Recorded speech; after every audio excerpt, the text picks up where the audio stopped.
afternoon, everyone. And I'm Priyanka Nagpal from JLL.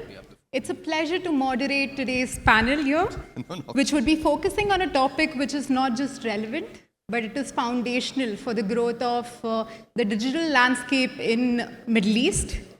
It's the role of hyperscalers in MENA's digital landscape.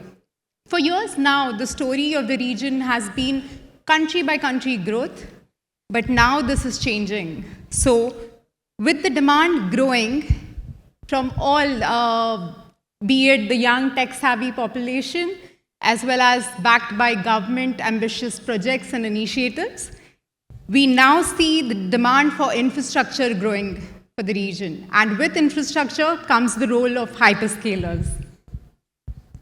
We have a truly esteemed group of experts with us today from different facets of this ecosystem. From cloud perspective, we have Dr. Shivgami Guggan from AWS and Yasmin Rifai from Microsoft. From engineering and development side, we have Ihab Abraham from MENA and Abhay Tiwari from DataVolt. From representing the real estate operational lens, we have Ryan Sheikh from CBRE. To start with, I would like my panelists to quickly introduce themselves before we start the topic for today. Good afternoon, everyone. My name is Shivgami Guggan. I'm the Chief Technologist for Middle East, Africa, and Turkey at AWS. Hello, good afternoon, everyone. I'm Ihab Ibrahim. I'm the Regional Director of Meinhardt in Middle East, and I'm also the Group Data Center Director. Hi, everyone. It's Yasmin Rifai. I'm the technology lead for the public sector in Microsoft Kuwait. I'm based in Kuwait, and it's a pleasure to be here with you. I come from software engineering background in the beginning of my career, and then I shifted to consulting for 6 years with Deloitte. And I've been 4.5 years with Microsoft, working with the public sector for the last 10 years in Kuwait. And it's thank you, everyone, and thank you for having me on this panel. Thank you, Yas. Good afternoon, everyone. Abhay Tiwari here. I lead global strategy delivery for DataVolt. Earlier lives, definitely I was learning and still learning. I'm ex-Microsoft, and I was leading the entire cloud and innovation entity in India. And before that, work across in APAC, Middle East Africa, in infra domain, and as well as in TCS in data center. Thank you very much for being here. Hi, everyone. I'm the Managing Director of a COO function. Until recently, I used to have responsibility for our Hyperscale and Enterprise division. So operational responsibility of about 300 or so data centers and about 2,500 technicians around the world. And so I'm hoping to lend some insights potentially from an operational and principal delivery point of view. Thank you very much. Shivgami, I would like to start with you. What do you feel as hyperscalers is attractive in Middle East as a region? And how do you see this region to what it is now versus what it was 5 years back? Okay. I think everybody knows about this. Despite all the geopolitical pressures, this is one region which is moving ahead, right? Be it AI, their aspirations is to be the global innovation hub for the world. And we have seen companies like TII, the Technology Innovation Institute, that was powered by AWS, that created the Falcon models, right, for the world. So proudly built, homegrown in the UAE for the world. So that's the aspiration of the leadership here. Very bold commitments. They back it up with investments. They have clarity of what vision they want to achieve. So obviously, it is one of the most happening regions in the world.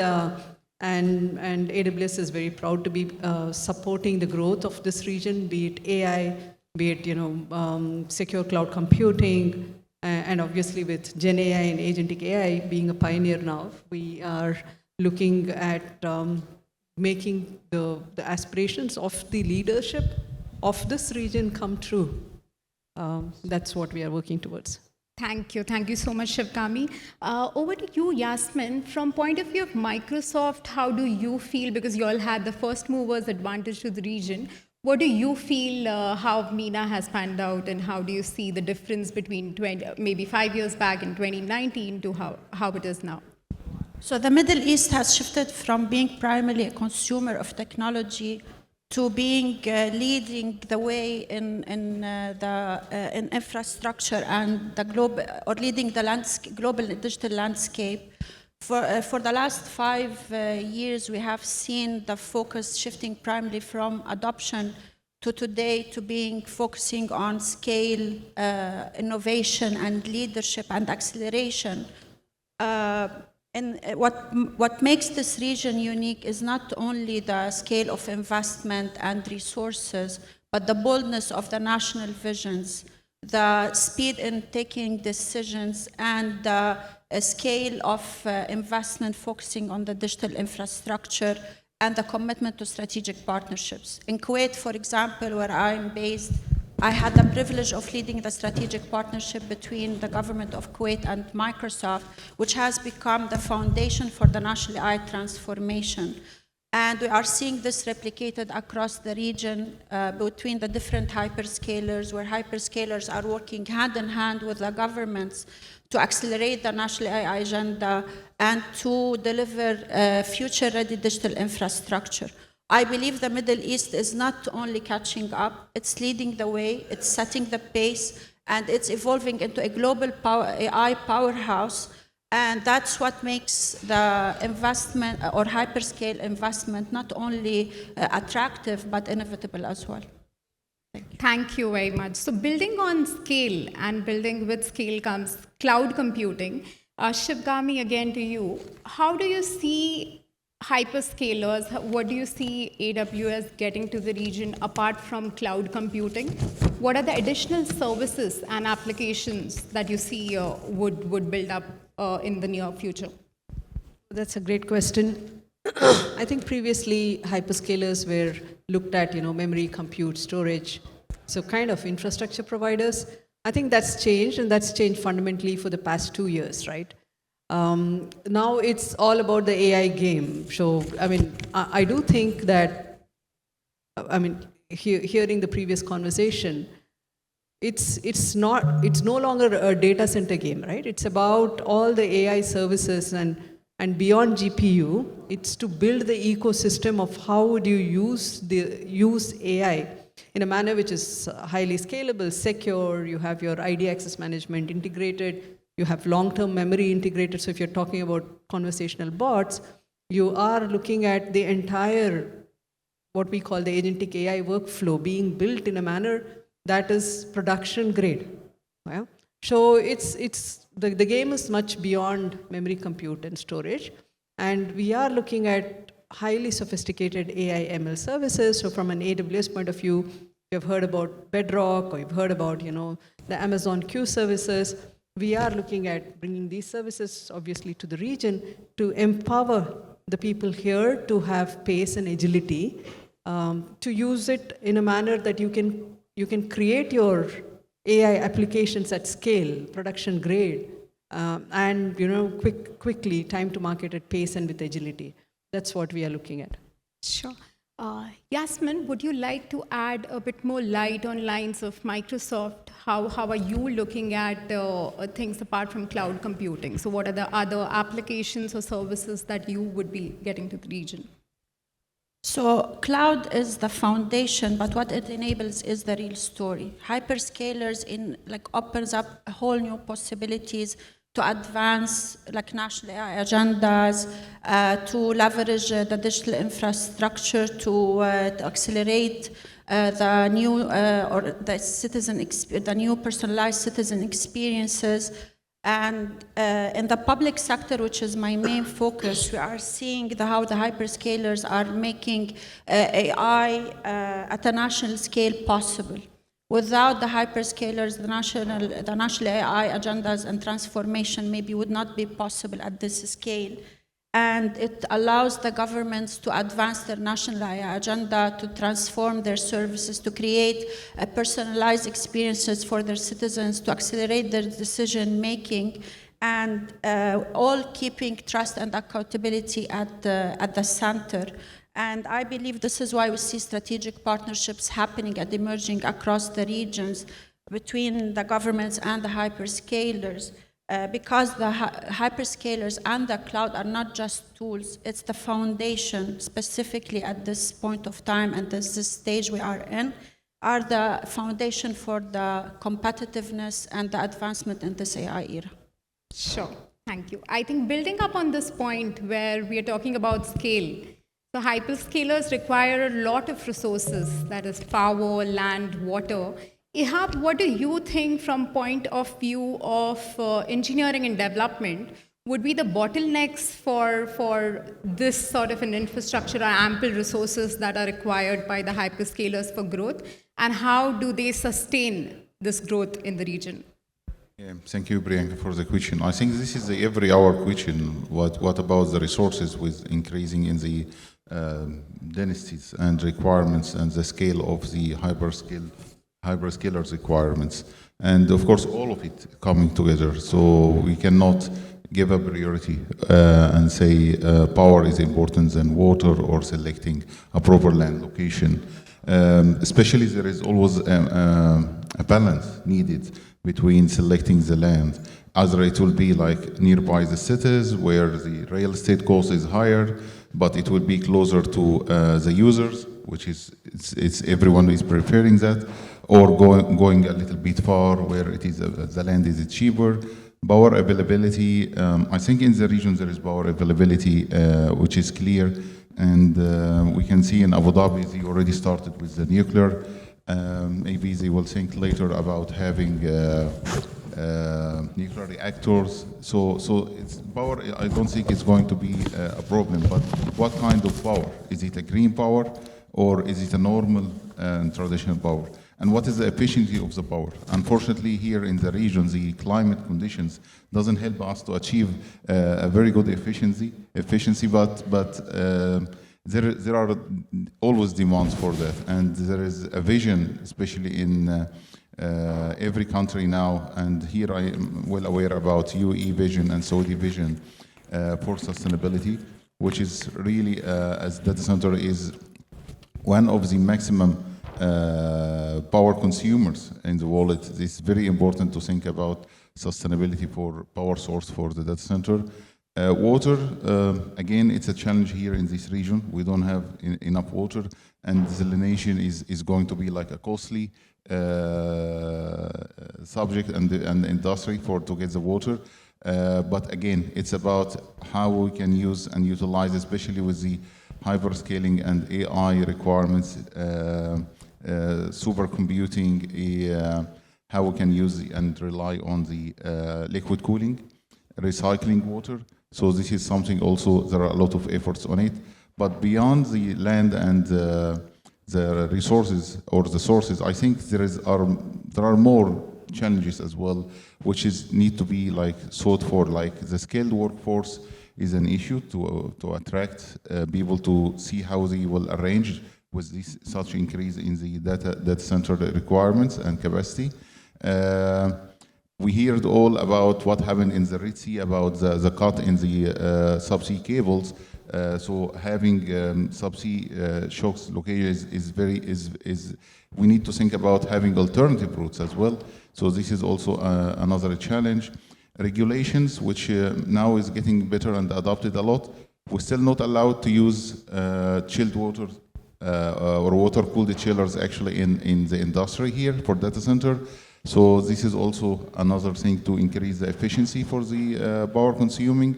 So it's about many points, all of them to come together. And the most important one is how to use and utilize the heat dissipation from the data center in other facilities. Still, everyone is working in silos as a data center. We are not combining, but there are some thoughts now about how to utilize the power. So I think these are all the points that everyone in the industry needs to focus on. Definitely, I think these are the focus point as we grow and we scale. Moving to you, Abhay, when you see these hyperscale capacity growing and moving towards self-build, how does enterprise and co-location data center look at it? Are they affected? Are there chances of facing displacement? Or do you see this as a new opportunity for future collaborations? Tricky question, because there will be colleagues sitting from Hyperscaler. Must be people from LP side also. We are ourselves from LP now. So what I say, no. First, we need to understand the landscape in the globally, and especially MENA also.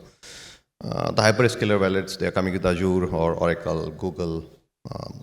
They are coming with the cloud forms, and also working ahead with basically pushing for AI training loads, and also ML, processing workloads out coming there. So first of all, how the enterprise, they got their own DC in the premises, okay? But they are coming under tremendous pressure on digital mandate to have a cloud first from lot of factors. And not all of them are transforming, few of them are transforming. Coming to Coloco, LPs. So LPs has seen earlier, of late as a centers for space and cooling and resiliency. So that narrative is changing now. So that's on the how they are being. But what I think there are three parts to this question. First is on enterprise. Definitely, enterprise will come under pressure now. The way they are having their own DC in the pump, because not only from regulation point of view, the costs are going up from the power side, cooling, sustainability, low PUE, ESG reportings, so a lot of things. So definitely they will move out, and they will go to the LPs, or maybe if the economy of scale is there, they will go to the hyperscalers. Coming to the Coloco, basically, they are at very unique position. And also to note that hyperscaler does not serve all the workload themselves. They used LPs, okay, on a lot of workloads. Basically, low latency works out there. And Coloco can play a very vital role here for providing the cross connects, edge network connects, XPs, partner, neutral hubs, multi-clouds. So that's there. So I don't think so that hyperscaler is going to, completely wash out the Coloco and enterprises. Having said that, what is in the view next 10 years? What I feel, in this particular region, basically, the dynamics, basically, Coloco will again work as a cross connect, and they will target the high value target driven by the ecosystem, whereas hyperscaler will target the raw demand, which is very big in the size that's coming. Having said that, hyperscale definitely will be a support the various government and the getting the digital economic dream, whether it's a KSA or UAE by 2030, 2031. That's there because even the government policies are putting for the sovereign clouds out there and the digital backbone. So that's there. And in a nutshell, if you ask me, it will be enterprise will premises DC will go. That's my view. Next 5 years, 7 years. But Coloco will be complement the hyperscaler footprint in MENA region, and they can again act as what I mentioned is a cross connects, and also Coloco will also host a lot of data of financial services where the latency is not as fast as required for the AI training and inference, basically. But that's my view. So it will be complementing role between LPs and the hyperscaler. Definitely, I think I agree with you here. And building on this, Ryan, now for you, with the growth of hyperscalers as well as a need or a constant growth for edge computing, co-location, as well, building on what Abhay said, how do you see this is going to influence the design and the operations in the region? Right from be it hybrid cooling integrations to largely looking at efficiency. What do you feel is going to influence these? I think I think the hyperscalers are going to kind of catalyze the maturity of the industry, right? Because they bring this critical mass and they bring a lot of expertise that's going to speed up how much maturity we see in the industry. My view of it is that there's going to be maybe 3 areas where that's going to manifest, one of which is what you just alluded to.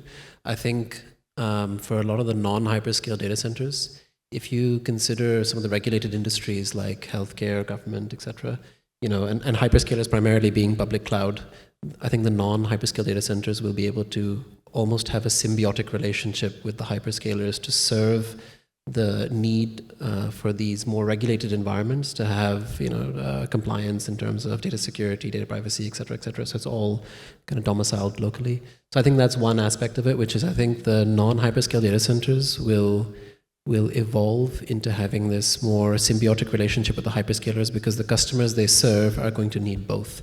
Probably be an on-ramp for public cloud, whilst being the environment in which they host their more regulated kind of workloads. I think maybe the second thing I'm expecting, if you kind of go to the start of the build cycle, I think the hyperscalers, right, they have an immense war chest when it comes to investing in design and efficiency of design. So if you look at the role they might play, I think the role they might play will be a pathfinder for other non-hyperscale data centers when it comes to certain technologies. Even though they won't have the same level of capital available to them for these non-hyperscale data centers, they should be able to borrow from the philosophies or the technology that the hyperscalers are developing. And that might manifest in things like, modular data centers as an example, pioneered by hyperscalers, likely to be the way that most colos will be deploying. So I think that second element is going to be that the hyperscalers will be the pathfinders or the benchmark for efficiency when it comes to PUE, water consumption, renewable energy integration. And I think the non-hyperscale providers will be able to borrow from them and leverage their learning in a more cost-effective way. And then I guess the area of my actual expertise would be in the operational front. This is where I think the hyperscalers with their critical mass will probably, as I say, be a catalyst for maturity in operational delivery. If you look at a typical deployment for a hyperscaler, anywhere between 30 megawatts to 300 megawatts, as an example,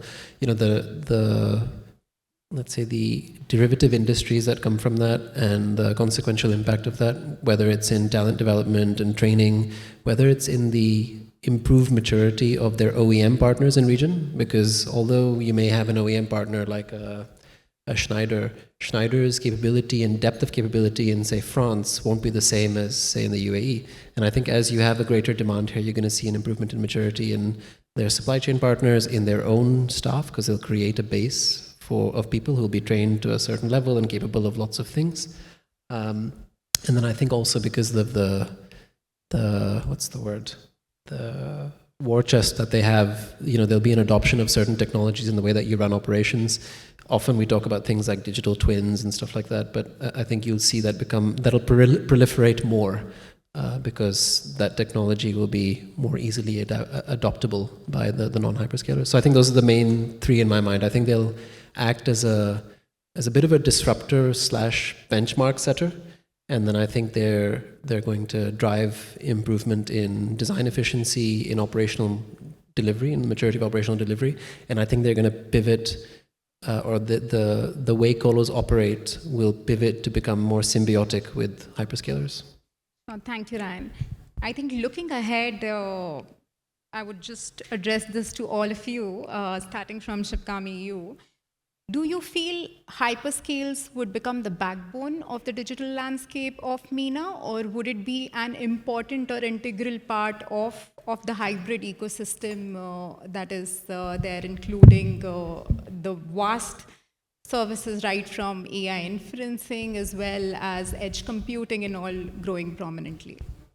I think if you look at the Middle East market, right, there's still a huge potential to make use of the goodness of what cloud hyperscalers offer, right? I mean, you still have the sovereign workloads, and you still have like 70% of the workloads on-prem. I do think as we scale, again, looking at hyperscalers beyond infrastructure, there's a lot of play of how you can innovate. Yeah. So the ambition is to look at AI inferencing. You spoke about AI inferencing, or even fine tuning the existing, open source models, be it Llama or DeepSeek or Mistral, and making these models compatible to your ecosystem, to your domain, and then using them wisely. And actually, I do think that there is a bit of a mind shift that is required in terms of, because the sovereign workload regulations are not defined uniformly across the globe, right? So it changes from region to region, from country to country. And even if hyperscalers say we are sovereign by design and your data does not move, there is this fear which is still there, right? So I do think from a regulation point of view, if for the experimentation part, for the innovation part, where your data is completely, masked and redacted and whatnot, if you can allow these the enterprises and the innovation hubs to really work on actually looking at what is happening in AI and ML industry, and then obviously there is always a play for healthcare and for regulated workloads, and you will always have a play for on-prem. So that would be there, but how you play the percentage between multi-cloud and hybrid cloud and hyperscale and innovation, and this is a strategy that you will have to really work out. I do think people just blindly block off domains. Oh, this is this is this domain, and hence it need not be on cloud. I do think we have to have a very intelligent strategy. Look at data classification. We've done a lot of AI ML innovation for the central bank, right? Central bank is the most regulated industry that you can think of. But there's, even when you do a data classification there, you can see that 30-40% of the data that they deal with is either public facing or some data that can be very easily ported onto the cloud. So I would kind of sincerely request everybody, right, enterprises and all of them, to look at strategies where you don't blindly classify them as sovereign workloads or non-sovereign workloads, but rather classify data, put some more intelligence into what is being actually, what kind of innovation strategy you want to have, and then build around it. Yeah, thanks. Yeah, I think this is an important question as well, Priyanka. I believe it's going to be likely the hybrid between all of them. Still, there are some critical sectors like healthcare or financial or defense. Still, they will need to have their own. But I believe in the near future is going to be, yes, the hyperscaling is going to be the backbone, because they will have the most of the share in the growth for the data center business. Still, some enterprises they are retrofitting as well what they have. The growth in the future, they still have demand for AI applications, so they will have to go for higher rack density as well. But is going to be still relying on a mix between both of them, but the big share will be definitely for the hyperscalers. Thank you. From my perspective, I don't see it as a question of either or. I believe that the hyperscaler will be the backbone of the region's digital economy, because without it, or without the hyperscale, we cannot achieve the resilience, the scale, and the competitiveness needed in this AI era. However, at the same time, it will always coexist with the hybrid models as governments balance the sovereignty, security, and the legacy systems with the flexibility of the hyperscaler. What differentiates this region and makes it unique is the speed of leadership in these countries to adopt the dual approach, where we are, or they are building local infrastructure, sovereign, secure, while leveraging the hyperscale capabilities to advance AI, data, and innovation. So I believe from my perspective that the future is not about choosing between hyperscale or hybrid. It's about creating an ecosystem that will strengthen each other, where both strengthen each other, And this will allow the region not only to adopt the technology, but to lead the way and to lead the way in the AI innovation in the AI era, and to lead the way in this Sure. era. Thank you. Abhay? So I agree with my fellow panelists, but one thing I think so we not touched upon, and we are very focused on a term called co-location. We all need to remember there's another ecosystem comes into play for the hyperscaler, where the Class A and Class B DCs are built by the LPs, and they are huge in the scale. So that system exists. So I think so narrative has to be very clear. It's a complement model, because co-loco is totally a different model we're talking about. But what I feel, I agreed that hyperscale will backbone, especially considering the digital economy initiatives, and also government would like to work on a lot of AI workloads. But at the same time, what I feel in coming years, it will be in a hybrid model. And it's not going to be that finish, extend quickly. No, it has to complement each other, because there are strength on both. Like hyperscaler comes with automation, cost efficiency, a lot of AI requirements they come up. But at the same time, the co-loco comes with their own strength. And especially the regulation also comes in play, data residency comes into play. So we have to see into a larger parlance and understand, yes, that coexistence will be there. Backbone will be hyperscaler because of what I earlier, highlighted on the scale side. That's my view. Thank you. Rhino? I might have a bit of an outlier view on this. I wouldn't expect them to be the backbone. I think maybe I'm looking at it from a very crude perspective. Is if you look at most of the workloads, I think, with limited research, but if you look at most of the workloads that exist in the region, right, it's primarily going to be regulated environments like government. That's a big part of the IT workload that's localized. And it'll probably be telco. Those are the main two big contributors. Telco already has a significant amount of existing infrastructure they rely on, whether it's an Etisalat or a STC or whoever it might be in the regions. And from a government perspective, they're not going to go into public cloud.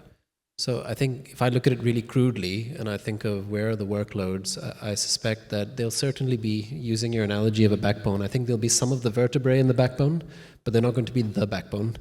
And I think over time, as local consumption develops outside of regulated workloads. So, I mean, if you think about it now, when we sign up to a Netflix or a YouTube, it may be not always hosted in country, right? But I think as that demand increases and it becomes more cost effective for those hyperscalers to consider moving those workloads to local infrastructure, or regulation forces them to do that, I don't think they'll quite be the backbone, at least in my view. But like I say, my view is a bit crude. Like it's just based on, I don't know, following the workloads.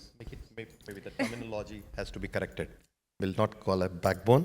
A complementary model, we can say that. Great. I think thank you very much for joining us.